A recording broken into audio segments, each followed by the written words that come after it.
Eu estava na loja ontem, falei com meu amigo que trabalha na loja. Um americano que mora no México se aproximou de nós. Ele tinha uma esposa mexicana. Ele falava espanhol. No México não há muitas escolhas, mas no Filipinas há escolhas. Quatro particularmente: português, espanhol, inglês, francês, todos isso com Winca em Malayos. Nesse vídeo, eu vou mostrar como desconstruir a base espectral de Tamin de sua forma espectral com Gayon ini Gayon. A forma Berser. Um dia você talvez pode estar em uma situação semelhante de os homens de vídeo.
Hinalughog ng kapulisan ang bahay na ito sa Leso Aklan sa bisa ng isang search warrant. Ayon kay Police Captain Gilbert Batilis, hepe ng Leso Police Station, nakatanggap raw sila ng reklamo sa kanilang opisina tungkol sa pananakot, panunutok ng baril ng sospek na si Jaime Taglay. Ang sospek nakunan ng isang 38 caliber at mga bala. Paliwanag ni Jaime, tinaniman raw siya ng ebidensya ng mga pulis. Dito na kami sa bukid. Mayroong ditong implementation ng search warrant ang ating mga kapulisan. Dante, di ka na pa ubos? Oo.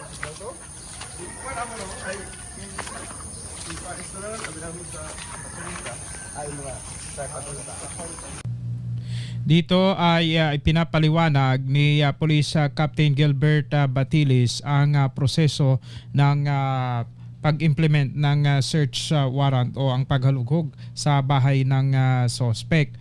At bago rin ito ay mayroon silang kasamang isang representative ng media mula sa ating kasamahan sa Brigada News FM Kalibo.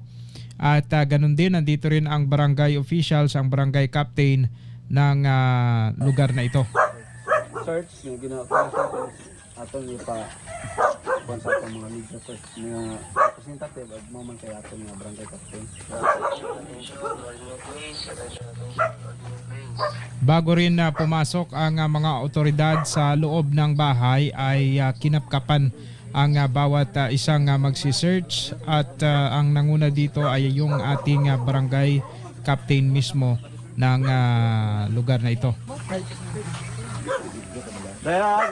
Ma'am sir, kumanta ka mo bago magsugod atong security sir, kandak na atong barangay official. Search, basit kung mga kontraband, ha? Kumanta ka mo pa yan.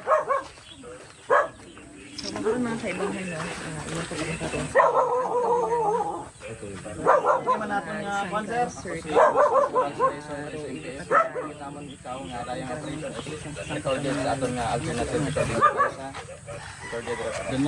Search man mo ni mo.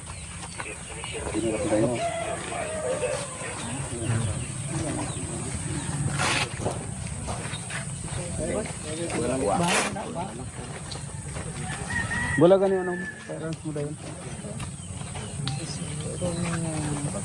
Nagasugod na ito mga kapulis na. Grabe dayon. Leso sa mga oras na ito sa kawilan. Ang bahay ang pinahalughog ng ating mga kapulisan sa isang search warrant.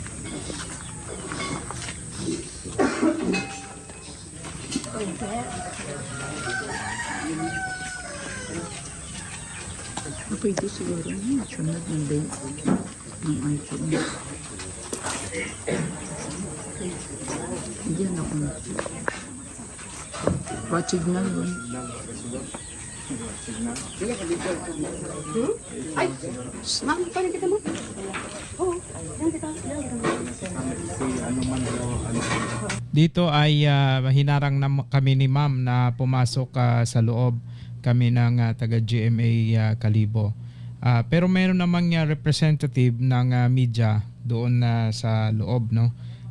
Para sa transparency. At nandoon sa loob ang taga Brigada News FM Kalibo. Bali dito na lang kami maghintay sa labas kung ano man ang makukuha nila dyan sa loob, no, mga kapobre.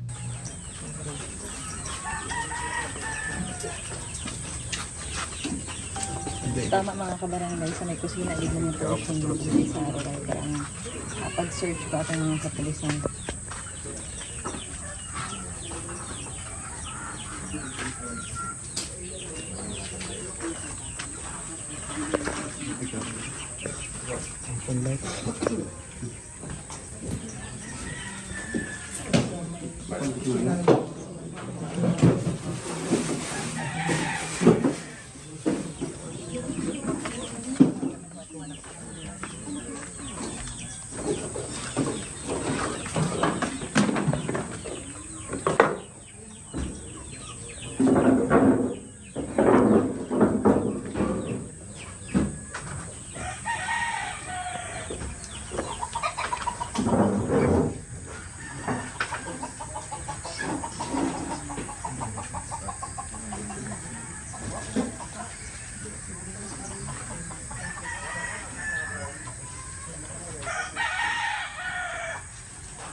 CR wala to.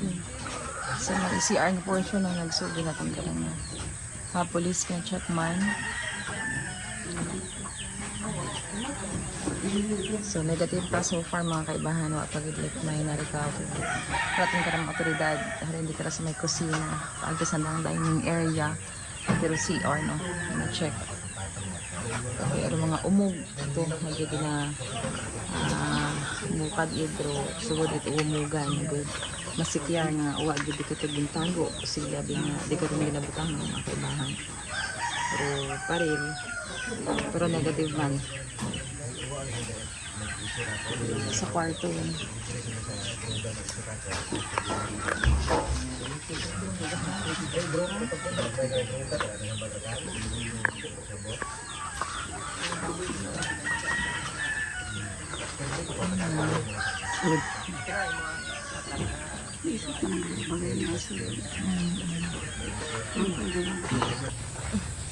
Bener video mah.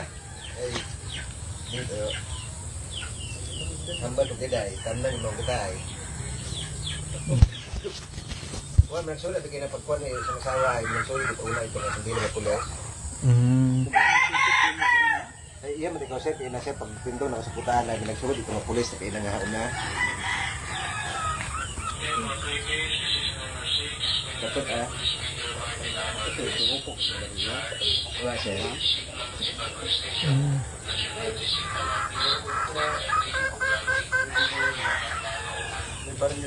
May baril ko no? Aja saya din sir daw waktu matu orang saya nga. Amo nga baril din sir. May baril ta ko no, buol. Wah kita kabit baril si man. Karanya mo tayo. Karanya mo tayo. Wah may nagsugod abi ina sir nga kaabot nga pulis ang kinang nahauna sir. Oh. Kapag bukas ang asawa ko tandi karon ako si sir nga buyot yung gikakon. Riyon tanom mo aron ma gintanom. Tambaw kay mo kay inagin buksan abi lagi kay ina nga kuan. Kuan na ito ay bas kun anda pang tanang kay droga. Do kuan abogoro cellphone aton do kuanon ho.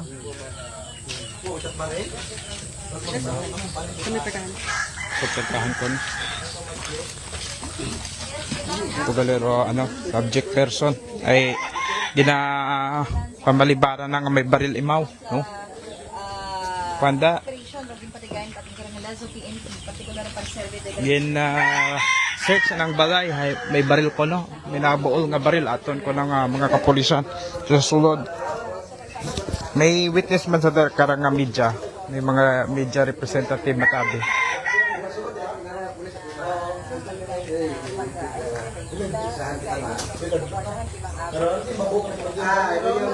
Videohan mo na.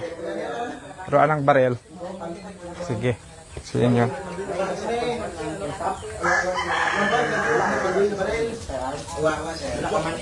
Isang baril sir ano to kan sir. May mga ano may fingerprint. At ako nagbulit na karon. Wala man siya. Pag na-register ko na muna sa kaso nga pag-captain 591. So kaina, Buka na kami lang sir. Wala tamang baril. Ipamala sa fingerprint ta. So may gano'n na sa Ikisun na naton o pagdadako. May namatarong naman sa pagpili. Isa kay Ano man nato? may tindahan mo namatarong. Sir. May namatarong naman sa pagpili. Isa ka independenteng doktor. Ano man?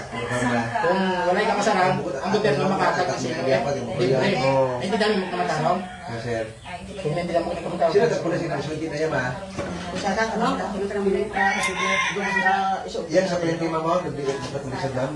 Dahil baldabi, nagbigat akong magagaro sa inyo. Sino sulti na yan pa eh? Tuwan git po sa asan yun iba. Oh, mga kapobre. Pagbukas, di mo kinungod. Pagbukas, mo dumis siya, masulog iya. Kapitan na Mark Manares, mga kasama natin ngayong umaga. Short background lang sir, Kap, sa ano na ito, sa subject person ng ating mga kapulisan. Ano po background nito dito sa inyong lugar po? Actually sir, na-involve lang naman siya sa naging biktima siya ng pagtaga way back 2018, May 2018, 2 to 3 days before barangay election noong 2018 sa ano sir, sa Lamayan ba? Bali may nakaaway po siya. Oo, kasi ano sila, nagsusugal. Tapos yan na nangyari. Mm. Okay. So dito naman sa reklamong nanunutok raw ng baril at nagpapaputok, nakarating ho yan, reklamo na yan. Actually sir, wala akong natanggap na reklamo doon sa barangay na may ganun talagang nagpapaputok siya o kung ano. Nanutok, Nanutok ng baril, wala naman akong. wala. Oo. So ibig sabihin, hindi nakarating sa inyong barangay yung reklamo ng ibang mga tao, diretso sa pulis. Baka diretso sila sir sa ano, sa pulis na nagano. Nag-report. Pero kahit tingnan natin yung record sa barangay, walang ganong nakablatter doon against sa ating suspect. Opo. Yung allegation niya kanina na sabi niya tinamnan daw ng mga pulis ang bahay niya ng baril. Oo. Ang tanong natin is before ng operation, before pumunta dito ang mga pulis po ay nakipag-coordinate na sila sa inyo bilang kayo witness po. Oo po. So ano po ang masasabi ninyo doon sa allegation po niya na may nauna raw pulis, gano'n, na may Yung- nagtanim na daw, gano'n. Sa kwento niya kanina, siyempre may pumunta ditong pulis. Aha. Kinatok Kasama na ho kayo? Ay, hindi pa. Sa unang pagdating ng pulis, dito na sila hipe. Yung ina-allege niya kanina may pumasok, wala akong masasabi doon kasi wala pa ako dito. Nung makita nyo kanina, yung dito na kami, doon pa lang kayo doon sa may pilapil na yun na nag-ano. Kita naman natin na bago naman pumasok yung ating mga membro ng kapulisan para mag-search doon sa ano, ako nga mismo yung nagkapkap para masiguro natin na wala silang dalang baril na maaring itanim doon na, no, para hindi maging bias yung ating ano, sir. Saka may iwasan yung pagtanim ng mga ebidensya. So, At ibig saka sabihin, kita sumunod naman, sila sa proseso. sumunod sila sa proseso. Kita naman natin kanina doon, habang pumapasok, andyan naman yung kamera ng ano, mismo yung sa pulis at saka sa media, mayroon namang ano. So, masasabi ko na sa part natin ng pumasok na tayo, walang bias na nangyari doon sa magtanim ng baril na sinasabi ng mag-asawa. Maraming salamat po, Kap, sa oras na binigay sa amin po. Okay. Natin si Police Captain Gilbert Batelis, ang hepe ng ating Leso Police Station, tungkol dito sa operation nila na ginawa ngayon dito sa may Kawilan na Leso. Sir, magandang umaga po. Magandang umaga rin po, Kapubring Archie, no? At sa ating mga kaibigan sa media. No? Ito pong operation natin ay pag-survey po ng search warrant ito against sa reported na tao na may possession na illegal na firearms dito sa Barangay Agkawilan Barangay Agkawilan sa bayan ng Leso. Opo. Paano po nakarating sa inyo ang patungkol dito? Mayroon po bang naging unang reklamo po tungkol sa subject person po? Ako po, marami na po itong reported na mga incident na involving itong tao na ito. No? Ang latest nito is itong September 16 lang yata, no? Na involved din ito sa pag-threat, no? Sa kanyang mga kalapit bahay dito. No? Kaya natatakot sila dahil itong tao nito is nagpapaputok kung minsan ng baril niya at pag may mga instances na nanunutok ito ng kanyang illegal na baril, no? Kaya para masigurado natin ito at kung halimbawa na mayroon talaga sa posisyon niya at para magiging valid yung pagpasok natin sa kanilang bahay, sinaplayan natin ng search warrant ito at sa bisa ng search warrant, kaya hinalugog natin ito para makita natin yung tinuturo at nire-report sa atin ng mga illegal na baril na nasa posisyon ng taong ito. Opo. Ano po ang na-recover natin, sir? So parang may mga initial na tayong recovery na nasa kaibahan, kasama doon sa search warrant yung caliber .38. Yung hinahanap pa natin doon is yung caliber .45. Opo. May allegation siya, sir, na tinanim raw ng mga kasamahan ninyo, ng mga pulis, yung baril na na-recover bago lang. Ano ho ano po ang inyong explanation doon sa... Well, rights naman niya yan, no? Na depensa na yan, no? Yung operation na ito is nasa tamang proseso po ito. Mayroon tayong kasamahan sa media, mayroon tayong kasamahan galing sa atin na mga barangay officials, no? At yung pinaka-armas natin ito is itong search warrant, no? At mayroon tayong body cam, ERD na kasama sa pag-implementar natin ng search warrant na ito. Opo. Itong body cam na ito, sir, paano ito yung proseso nito before kayo umalis ng police station papunta dito, umaandar na po Opo, ba yan? buong ano yan, buong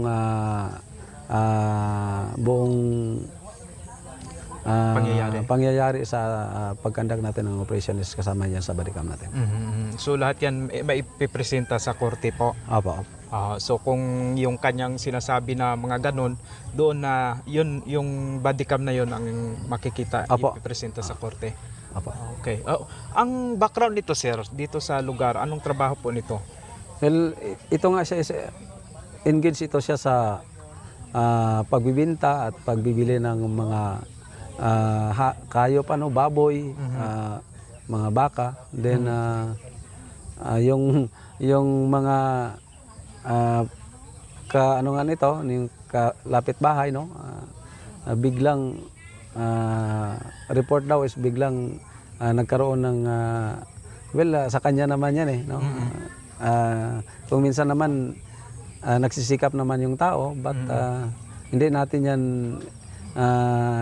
tinatago na mga pero kaya nga ina-applyan natin ng search warrant para makikita natin yung katotohanan kung mayroon talagang tinatago ito na mga illegal sa kanyang pamamahay.